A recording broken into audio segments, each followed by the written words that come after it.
chaque organisme, effectivement, la CAFAT, les provinces, les mairies, connaissent tous une partie de choses. La CAFAT va avoir des fichiers qui décrivent les assurés, qui décrivent les salariés qui sont déclarés par leur employeur, les patentés qui cotisent en tant que travailleurs indépendants, mais ils n'ont pas la vision de l'ensemble de la population.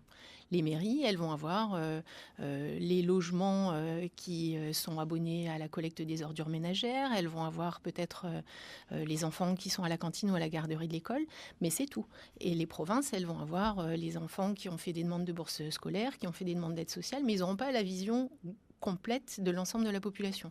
Et donc, aucun organisme administratif n'a la vision complète de l'ensemble de la population, ni de l'ensemble de la réalité de cette population, puisque il y a quand même la loi encadre ce qu'on peut demander comme information et vérifie que pour instruire une demande d'aide sociale ou pour instruire une demande de logement ou autre, on collecte des informations qui sont nécessaires à l'instruction de cette demande, mais rien d'autre que ce qui est strictement nécessaire.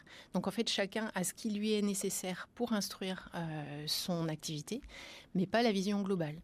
Donc ça, c'est l'aspect, il n'existe pas un endroit où on aurait tout. Et évidemment, ça serait trop simple, mais l'ensemble des fichiers ne sont pas interconnectables entre eux. Il n'y a pas d'identifiant unique, ça c'est du jargon, mais quelque chose qui nous dirait, là je suis sûre que dans ce fichier-là, c'est bien la même personne que dans ce fichier-là. Des fois, on a plusieurs prénoms et on va être inscrit avec le prénom en langue auprès d'un fichier et puis avec le prénom en français dans un autre. Des fois, on va être...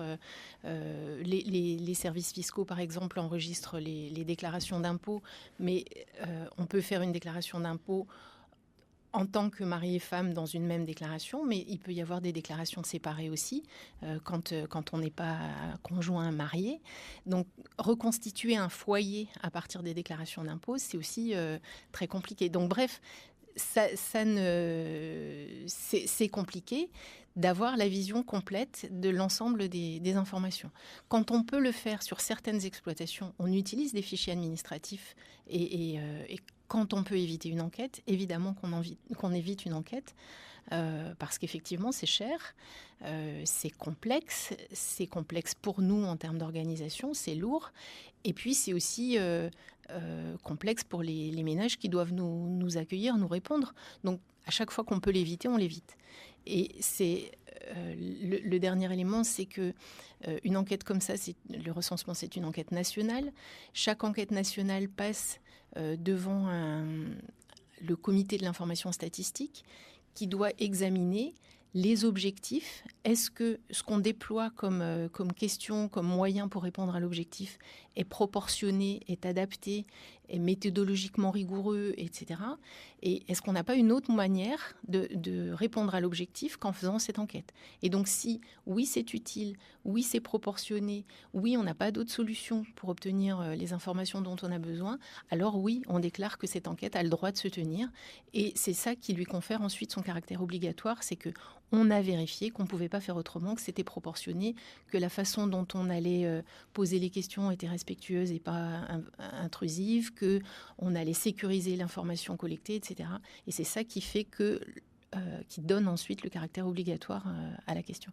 Mais donc, vu les difficultés des budgets publics, aussi bien en Calédonie qu'en France, si on avait la possibilité de répondre à l'objectif sans déployer une opération aussi lourde et coûteuse que celle-ci, bien sûr qu'on l'aurait fait. Et nous, les premiers, on serait ravis de pas courir comme ça après une opération aussi lourde. Vraiment, il y a énormément d'équipes mobilisées et c'est énorme comme investissement. Si on pouvait faire autrement, bien sûr qu'on aurait fait autrement.